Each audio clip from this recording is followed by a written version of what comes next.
इंसाफ के रहनुमा फवाद चौधरी का 2 रोजा जिस्मानी रिमांड मंजूर। जुडिशल मैजिस्ट्रेट वकास अहमद राजा ने पुलिस की दरखास्त मंजूर कर ली। फवाद चौधरी को पुलिस के हवाले कर दिया गया।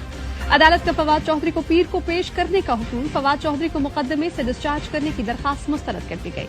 सदर supreme court bar Abid Zubairi कहते हैं कि चेहरे पर कपड़ा और हथकड़ी लगाना हमारे बार मेंबर की बेइज्जती की गई।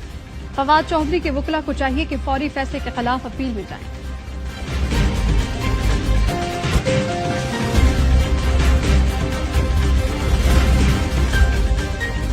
इमरान खान रोने की तैयारी कर लो, अब बाकी जिंदगी भी रोना पड़ेगा। नवाज शरीफ जल्द आपके दरमियान होंगे।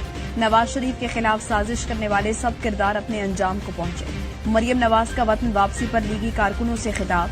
कहा, तरक्की करते हुए पाकिस्तान से नवाज शरीफ को निकाला गया जो कौमी सानिया था। उम्मीद रखना तरक्की करता पाकिस्तान वापस आएगा।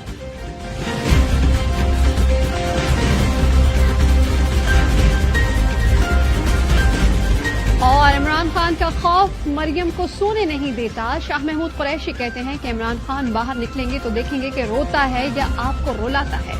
मरियम नवाज 3 दहाइयों में मुल्क न संवार सकी। कौम को इसहाक डार पर भरोसा नहीं।